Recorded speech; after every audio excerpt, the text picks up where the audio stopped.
Welcome to assembly రాజకీయం. చిత్తూరు జిల్లా చంద్రగిరి నియోజకవర్గంలో తాజా రాజకీయాలు ఎలా ఉన్నాయి?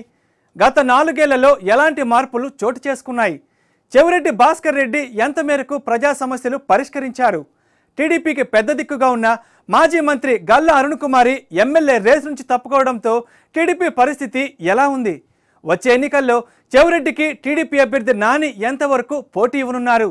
చంద్రగిరిలో జనసేనకు జెండా పట్టేవారెవరు? సీఎం చంద్రబాబు సొంత ఊరున్న ఈ నియోజకవర్గంలో వచ్చే ఎన్నికల్లో ఫలితాలు ఎలా ఉండబోతున్నాయి? చంద్రగిరి నియోజకవర్గం పొలిటికల్ వార్ ఎలా ఉంటుందో ఇవాల్టి అసెంబ్లీ రాజకీయంలో చూద్దాం.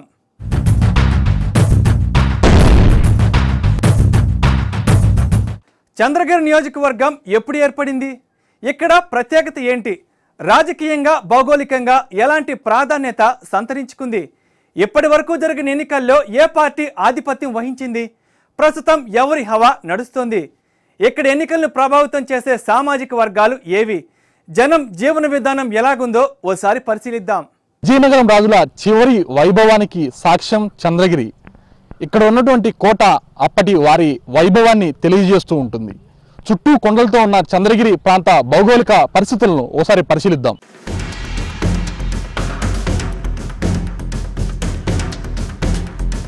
చంద్రగిరి అంటే మనకు ముందుగా గుర్తొచ్చేది ఇక్కడి రాజకోట. విజయనగర రాజుల చివరి రోజుల వైభవానికి ఆఖరి మజిలీ చంద్రగిరి కోట. కర్ణాటక అనుగొందిలో మొదలైన విజయనగర రాజులు అనంతరం వివిధ చోట్ల రాజధానిని మార్చి ఆఖరిగా చంద్రగిరి కేంద్రంగా స్థిరపడ్డారు. రాజులు పోయినా రాజ్యాలు పోయినా వారి రాజదర్పణానికి గుర్తుగా ఇప్పటికీ చంద్రగిరి కోట పర్యాటకులను ఆకట్టుకుంటోంది. అప్పటి రాజులు వాడిన అనేక వస్త్రాలు వారి సంస్కృతి సాంప్రదాయాలను గుర్తు చేస్తుంటాయి. రాజమహల్, రాణిమహల్ తో పాటు ఈతకొలను లాంటి ప్రదేశాలు ప్రత్యేక ఆకర్షణగా నిలుస్తాయి. తిరుమల శ్రీవారితోనూ చంద్రగిరి రాజులకు విడదీయరాని అనుబంధం ఉంది. తిరుమల ఆలయ అభివృద్ధిలోనూ విజయనగర రాజుల పాత్ర మరువలేనిది.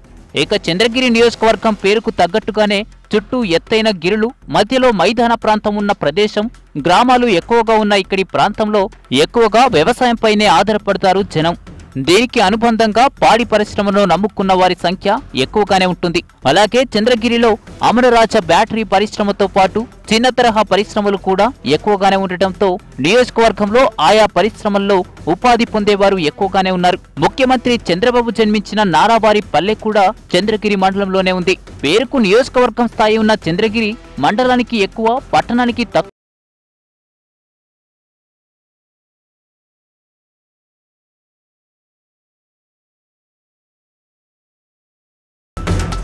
భౌగోళికంగా చారిత్రకంగానే కాకుండా రాజకీయంగానూ చంద్రగిరికి ప్రత్యేక చరిత్ర ఉంది.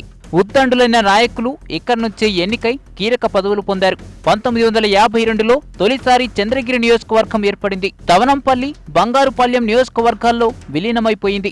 అనంతరం 1978లో మళ్లీ నియోజకవర్గంగా ఏర్పడింది చంద్రగిరి. ఆ సమయంలో చంద్రబాబు తొలిసారి ఇక్కడ కాంగ్రెస్ తరపున బరిలో దిగి జనతా పార్టీ అభ్యర్థి కొంగర పట్టాభిపై గెలుపొందారాయన. అప్పట్లో ఎస్పీ యూనివర్సిటీలో పీహెచ్డీ చేస్తున్న ఆయన తొలిసారి ఎన్నికల్లో పోటీ చేశారు. అనంతరం ఎమ్మెల్యేగా గెలిచిన తొలిసారే మంత్రి పదవి కూడా పొందారు. అయితే అనంతరం ఎన్టీఆర్ పార్టీ పెట్టాక ఆయన కూతురు భువనేశ్వరిని పెళ్లాడినా కాంగ్రెస్ లోనే కొనసాగారు.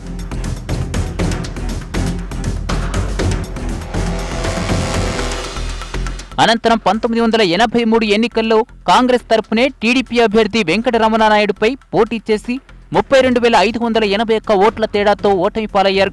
ఓటమి అనంతరం కాంగ్రెస్ ను వీడి అధికారం వచ్చిన టీడీపీలో చేరారు బాబు.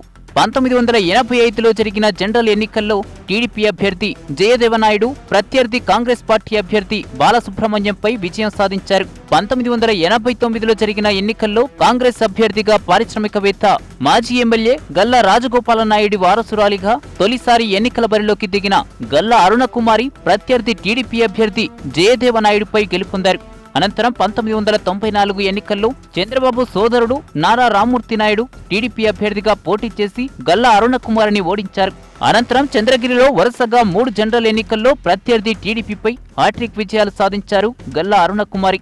1999లో నారా రామ్మూర్తి నాయుడు పైన, 2004 ఎన్నికల్లో రామనాథం నాయుడు పైన, 2009 ఎన్నికల్లో ఆర్కే రోజా పైన వరుస విజయాలు సాధించి తన సత్తా చూపారు. 2014 రాష్ట్ర విభజన తర్వాత మారిన రాజకీయ సమీకరణాల నేపథ్యంలో తెలుగుదేశం పార్టీలో చేరి ఆ పార్టీ అభ్యర్థిగా బరిలోకి దిగిన అరుణకుమారి ప్రత్యర్థి అయిన వైసీపీ అభ్యర్థి చెవిరెడ్డి భాస్కర్ రెడ్డి చేతిలో ఓటమి పాలయ్యారు.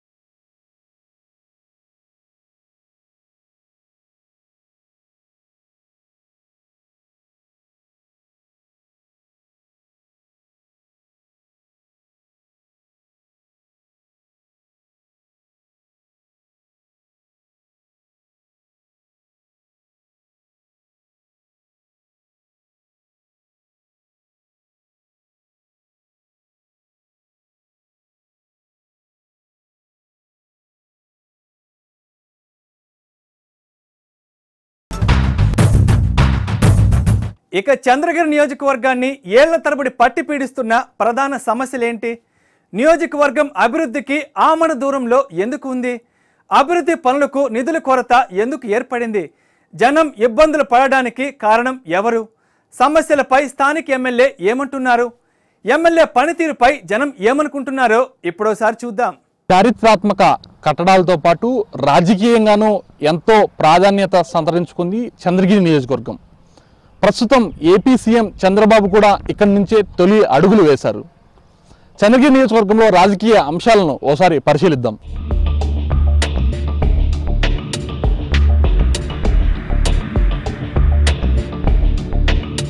ఇక చంద్రగిరి నియోజకవర్గం అభివృద్ధి పరిస్థితి చూస్తే పేరు గొప్ప ఊరు దిప్ప అన్న సామెత గుర్తు చేస్తోంది. మహామహులైన రాజకీయ నాయకులు ఇక్కడి నుంచే వచ్చి ఉన్నత స్థాయిలో ఉన్న అభివృద్ధి మాత్రం ఆ స్థాయిలో జరగలేదన్న విమర్శలున్నాయి. స్వయానా ముఖ్యమంత్రి చంద్రబాబు స్వస్థలమైన అభివృద్ధిలో మాత్రం ఆ మార్కు మాత్రం ఎక్కడా కనబడదు. ముఖ్యంగా పార్టీల మధ్య ఉన్న రాజకీయ శత్రుత్వం ప్రధాన ఆటంకంగా ఉందన్న ఆరోపణలున్నాయి. చంద్రగిరిలో 100 పడకల ఆసుపత్రి ఏర్పాటుపై నేతల మాటలు కోటలు దాటుతున్నా అమలుకు మాత్రం నోచుకోవడం లేదు. ఇప్పటికే 4 కోట్లు ఖర్చు పెట్టి భవనాలు మాత్రం నిర్మించినా ఆ తర్వాత అడుగులు ముందుకు పడడం లేదు. దీంతో చిత్తూరు పూతలపట్టు జాతీయ రహదారిపై జరుగుతున్న ప్రమాద బాధితులను స్థానిక ఆసుపత్రిలో కాకుండా 30 కిలోమీటర్ల దూరంలో ఉన్న తిరుపతికి తీసుకెళ్లాల్సి వస్తోంది. అలాగే కాస్త పెద్ద జబ్బు వస్తే తిరుపతి ఆసుపత్రుల వైపే సామాన్యులు చూడాల్సి వస్తోంది. పూతలపట్టు నాయుడుపేట రహదారి విస్తరణ ఆలస్యం కావడం కూడా ప్రమాదాలను పెంచుతోంది. చంద్రగిరిలో ఇప్పటికీ అండర్ డ్రైనేజ్ వ్యవస్థ లేకపోవడం ఇక్కడి ప్రజల దుస్థితి అద్దం పడుతోంది.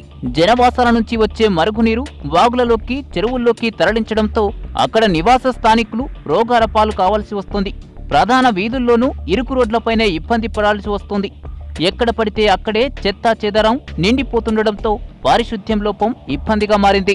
ఇక త్రాగునీటికి చంద్రగిరి నియోజకవర్గంలో ఇబ్బందులు తప్పడం లేదు. తిరుపతికి వెళ్లే తెలుగుగంగ జలాలను ఇప్పటికే శుద్ధి చేసి పంపుతున్న నీళ్లు మాత్రం నియోజకవర్గం ప్రజలకు ఇవ్వడం లేదు. బోర్ల ద్వారా పంచాయతీ ట్యాంకులను నింపి ఈ నీటినే సరఫరా చేస్తున్నారు.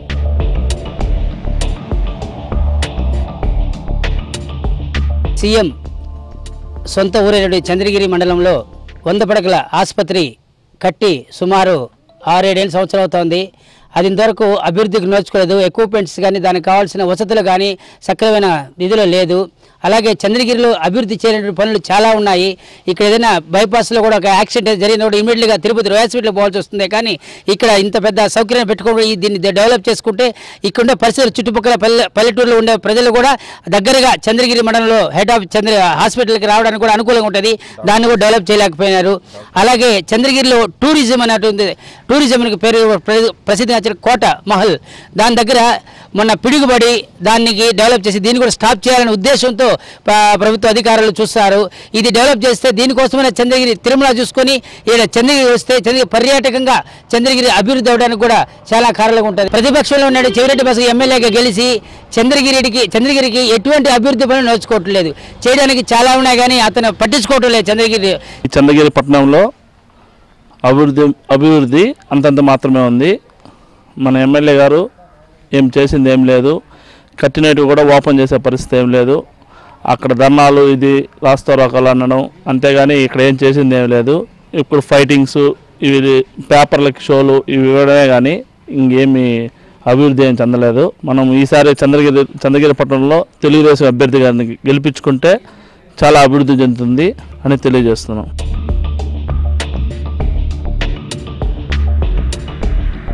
ఇక చంద్రగిరిలో రైతుల పరిస్థితి కూడా అంతంత మాత్రంగానే ఉంది. ప్రధానంగా మామిడి, బొప్పాయి, ఇతర పళ్ళ తోటలు ఎక్కువగా ఉన్న చంద్రగిరి నియోజకవర్గంలోనే ఆసియాలోనే అతిపెద్ద మామిడి మార్కెట్ యార్డు దామల చెరువులో ఉంది. తిరుచనూరులో మామిడి ఎగుమతికి భారీ మార్కెట్ యార్డు ఉంది. అయితే రైతులకు మాత్రం గిట్టుబాటు ధర ఉండటం లేదు. మామిడి ధరలు జూదాన్ని తలపిస్తుండటంతో రైతులు నష్టపోవాల్సి వస్తుంది. అనంతరం ఎక్కువగా పండించే టమాటా కూడా రైతులకు ఎక్కువగా కన్నీళ్లు మిగులుస్తోంది. ధరలు పెరిగిన దళారులు బాగుపడమే తప్ప రైతులకు పెద్దగా ఒరిగిందేమీ లేదన్న ఆరోపణలున్నాయి. ఇక రైతులకు మరో ప్రధాన సమస్య వన్యప్రాణుల బెడద. కష్టపడి పండించిన పంటను అడవిని ఆడుకొని ఉన్న గ్రామాల్లో ఏనుగులు నాశనం చేస్తుండటంతో చూస్తూ ఉండటం తప్ప చేసేదేమీ ఉండటం లేదు. ఎర్రబారిపాళ్యం, చిన్నగొట్టుగల్లు మండలాల్లో ఏనుగుల బెడదపై ఎన్నిసార్లు ఫారెస్ట్ ఆఫీసర్లతో పాటు ఇతర అధికారులకు మొరపెట్టుకున్నా ఫలితం ఉండడం లేదు. చంద్రగిరి నియోజకవర్గంలో సాగునీటి సరఫరా లేకపోవడంతో రైతాంగం ఎక్కువగా బోరుబావులపైనే ఆధారపడాల్సి వస్తోంది. గాలేరు నగరి ప్రాజెక్టు పూర్తి చేసి కళ్యాణి డ్యాం ద్వారా పొలాలకు సాగునీరు అందించే ప్రతిపాదన ముందుకు కదలడం లేదు. దీంతో భూగర్భ జలాలు అడుగంటితే రైతులకు ఇబ్బంది తప్పదు.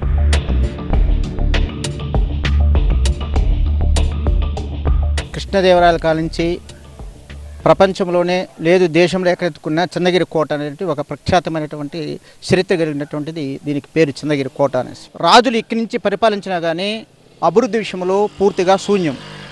ఉదాహరణకి చంద్రబాబు నాయుడు గారు ఇక్కడ జన్మనిచ్చి చంద్రబాబు నాయుడికి ఇక్కడే ఈ యొక్క పక్కన ఉన్నటువంటి సుమారుగా ఒక 3 కిలోమీటర్లు నారవాళ్ళపల్లి ఇక్కడే జన్మించి ఇక్కడే చదువుకొని ఈరోజు అట్ట కాలేజీలు కావచ్చు, గ్రామీణ రోడ్లు కావచ్చు, ముఖ్యంగా ఆరోగ్యం అయితే ఏదైతే వైద్య విధాన పరిస్థితి ఈరోజు చంద్రగిరిలో ఉందో ఆ రోజు కాంగ్రెస్ ప్రభుత్వం వార్డు మెంబర్ కానించేసి ప్రధానమంత్రిగా ఉన్నంత వరకు కూడా అంటే మన గల్లా అరుణ్ కుమార్ గారు ఎమ్మెల్యేగాను మంత్రిగా ఆమె పోలిట్ బ్యూరో ఉంటే కూడా ఆ యొక్క చంద్రగిరి వైద్య విధాన పరిస్థితి ఏదైతే ఉందో నోచుకోలేదు. ఈ రోజు కూడా ప్రధాన ప్రతిపక్షమైనటువంటి చెవిరెడ్డి భాస్కర్ రెడ్డి ఇక్కడున్నటువంటి సమస్యల్లో కూడా అసెంబ్లీలో ఎక్కడ ప్రస్తావించకపోవడం సిగ్గుసేటు.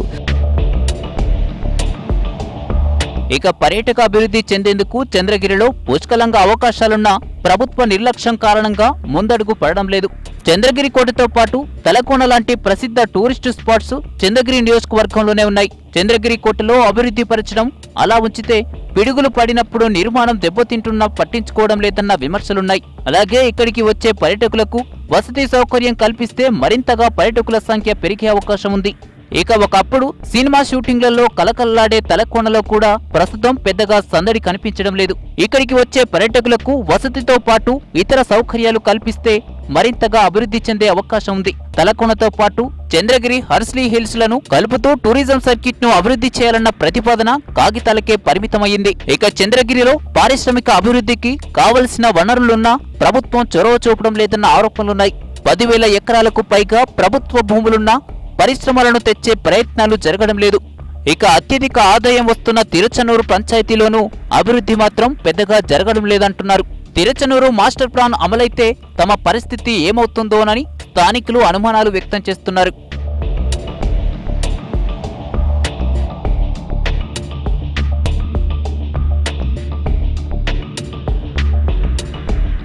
అయితే ఇన్ని సమస్యలు చంద్రగిరి నియోజకవర్గంలో ఉన్నా స్థానిక ఎమ్మెల్యే పట్టించుకోవడం లేదన్న విమర్శలున్నాయి.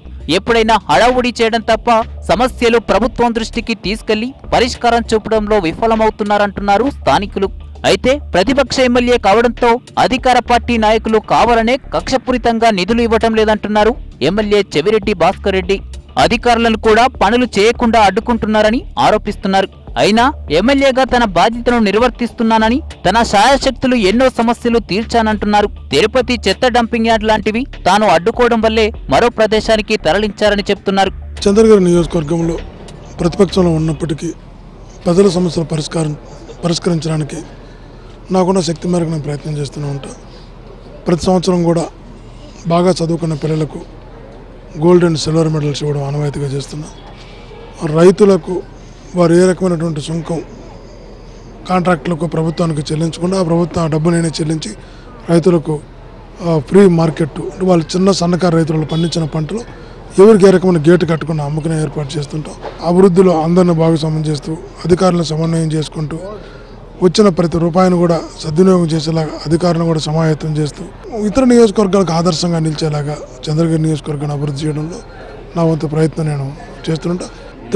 తెలుగంగ వాటరు మా నియోజకవర్గాన్ని తీసుకురావాలి, కళ్యాణ్ డ్యామ్ వాటరు చంద్రగిరికి తీసుకురావాలి, తెలుగంగ వాటర్ తిరుపతి రోడ్లోకి తీసుకురావాలి, చిన్నగొట్టుకుల నుంచి అరవరపాలెంకు కాలువ తీసి చిన్నగొట్టుకుల చెరువుకు నీళ్ళు అందించాలి, దామల్చెరు నుంచి పాకాలకు పూడిపోయినటువంటి కాలువను తీసి అక్కడ ఇంటించాలి. ఇండ్లు లేకుండా చాలామంది ఉన్నారు, వాళ్ళందరికీ ఇండ్లు ఇప్పించే ప్రయత్నం జరగాల్సిన అవసరం ఉంది. నాయకుడి గురించి మేము గర్వంగా చెప్పుకోగలుగుతున్నాం. ఎందుకంటే మా నాయకుడికి తపనుంది చెయ్యాలనేసి, కానీ ఈ ప్రభుత్వం తీరు వల్ల మా నాయకుడికే కాదు ఏ ఎమ్మెల్యేకి నిధులు ఇవ్వకుండా ప్రతిపక్ష పార్టీ ఎమ్మెల్యేలకి, అదేవిధంగా ఈ జన్మభూమి కమిటీ అనే దాన్ని పెట్టేసి ఎమ్మెల్యేలకి మరియు అధికారులకి ఎటువంటి పవర్స్ లేకుండా వాళ్ళు ఈ కర్మభూమి కమిటీలతో ఇబ్బంది పడుతున్నారు. ఈరోజు మనం తీసుకున్నట్లయితే మా నియోజకవర్గంలో మేము సామాన్యమైన పేద కుటుంబాలకంతా మినిమం మేము చేయగలిగిన పనులన్నీ మా నాయకుడి ద్వారా మేము చేసుకోగలుగుతున్నాము. అభివృద్ధి చేయాలంటే కోట్లు పెట్టుబడి అవన్నీ ఇప్పుడు ఉన్న పరిస్థితుల్లో చేసేది కుదరదు. కాబట్టి మేము మా నాయకుడు చెప్పిన విధంగా మేము నడుచుకుని ప్రజలకు అందరికీ అందుబాటులో ఉండి వాళ్ళకి కావాల్సిన విధంగా ఈ రేషన్ కార్డులు అయితే పెన్షన్స్, ఈ చిన్న చిన్న ఏదైనా వాళ్ళకి అవసరమైన ఇండ్లు అటువంటివన్నీ మేము చేసి మా నాయకుడి తరఫున మేము అందరం ముందుకు వెళ్తున్నాం. శాసనసభ్యులు చెవిరెడ్డి భాస్కర్ రెడ్డి గారు ప్రతిపక్షంలో ఉండడం కారణంగా రాష్ట్ర ప్రభుత్వం ఏసీడీపీ గ్రాంట్ని ఆ నిధులని ఆపడం వలన అభివృద్ధికి ఆయన చాలా కష్టపడాల్సి వస్తుంది. కానీ ఎమ్మెల్యేగా పట్టు వదలని విక్రమార్కుడిలాగా చంద్రగిరి నియోజకవర్గంలో ప్రతి సమస్య పార్టీలకు అతీతంగా తన సమస్యగా భావించి ప్రజల పక్షాన ప్రజల కోసం నిరంతరం శ్రమిస్తున్న నాయకుడు డాక్టర్ చెవిరెడ్డి భాస్కర్ రెడ్డి. ఈ చంద్రగిరి నియోజక ప్రజలు ఎప్పుడు రుణపడి ఉంటారు, మళ్ళీ ఆయన రుణం తీర్చుకోవాలని ఉవ్విళ్ళూరుతున్నారు.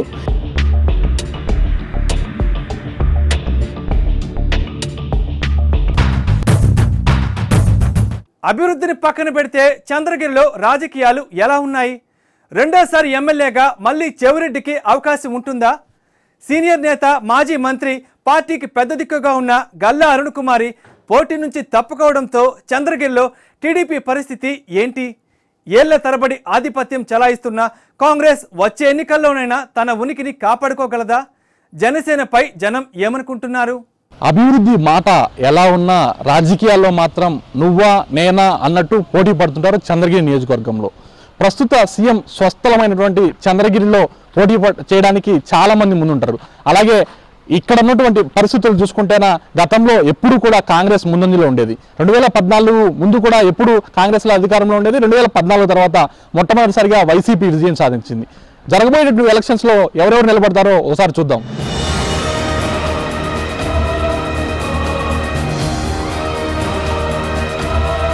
కాంగ్రెస్ పార్టీ విభజన అనంతరం ఉనికి కోసం పోరాడుతోంది. ఆ పార్టీ అభ్యర్థిగా 5 సార్లు పోటీ చేసి 4 సార్లు గెలిచిన గల్లా అరుణ కుమారి అనంతరం టీడీపీ గూటికి చేరారు. ఇక ఆ పార్టీకి ఏకైక దిక్కుగా ఉన్న జిల్లా కాంగ్రెస్ అధ్యక్షుడు వేణుగోపాల్ రెడ్డికి వచ్చే ఎన్నికల్లో టికెట్ వచ్చినా విజయం మాత్రం అనుమానమే అంటున్నారు. ఇక ప్రధాన పోటీ టీడీపీ వైసీపీ మధ్య ఉండబోతోంది. వైసీపీ విషయానికొస్తే కాంగ్రెస్ పార్టీలో విద్యార్థి నాయకునిగా రాజకీయాలు మొదలుపెట్టిన చెవిరెడ్డి దివంగత వైఎస్ నమ్మిన బంటుగా పేరు తెచ్చుకున్నారు. వైఎస్ రాజశేఖర రెడ్డి హయాంలో తూడా చైర్మన్, టీటీడీ పాలక మండలి సభ్యునిగాను నామినేటెడ్ పదవులు పొందారు. వైఎస్ మరణం తర్వాత జగన్ పార్టీలో చేరిన ఆయన పెద్దగా అంచనాలు లేకున్నా అనూహ్యంగా గల్లా అరుణ కుమారి లాంటి నేతనే ఓడించి ఎమ్మెల్యే కాగలిగారు. ఎమ్మెల్యే అయిన తర్వాత తొలి 3 ఏళ్ల కాలంలో ఆయన వ్యవహార తీరు వివాదాస్పదంగా మారింది. టీడీపీ నాయకులతోనే కాకుండా అధికారులతో కూడా ఆయన బెదిరింపు ధోరణితో వ్యవహరిస్తున్నారని విమర్శలున్నాయి. ఈ వ్యవహార శైలితోనే పలుసార్లు అరెస్ట్ అయి బెయిల్ పైన బయటకు రావాల్సి వచ్చింది. అయితే గత ఏడాది కాలంగా వివాదాలకు చెవిరెడ్డి కాస్త దూరంగా ఉంటూ ఉండటం ఆసక్తికరంగా మారుతోంది. అయితే 4 ఏళ్లుగా నియోజకవర్గంలో అభివృద్ధి పెద్దగా లేకపోవటం ఎమ్మెల్యే చెవిరెడ్డికి ఇబ్బందిగా మారే అవకాశం ఉంది. అయితే ప్రతిపక్ష ఎమ్మెల్యే కనుకనే తనకు నిధులు ఇవ్వటం లేదని ప్రజలకు నచ్చజెప్పే ప్రయత్నం చేస్తున్నారు చెవిరెడ్డి. అయితే ఆ ప్రయత్నం ఎంతవరకు జనం నమ్ముతారో వచ్చే ఎన్నికల్లో తేలిపోతుంది.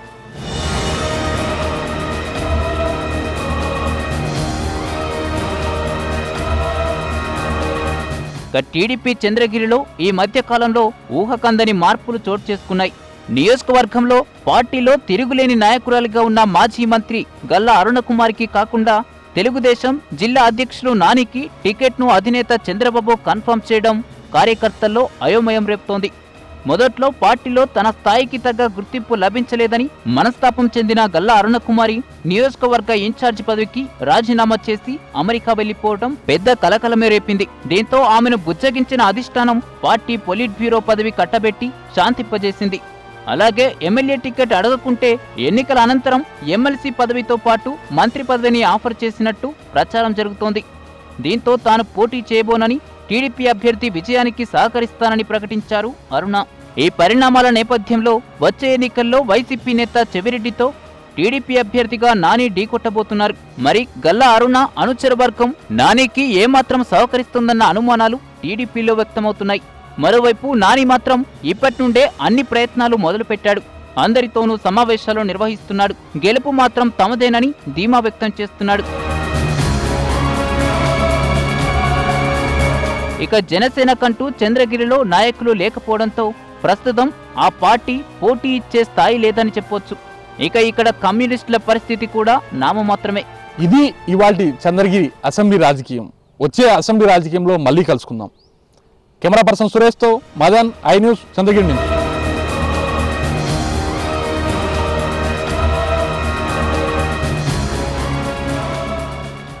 ఇది ఇవాల్టి అసెంబ్లీ రాజకీయం. మరో అసెంబ్లీ రాజకీయంలో మళ్ళీ కలుద్దాం. Keep watching I news.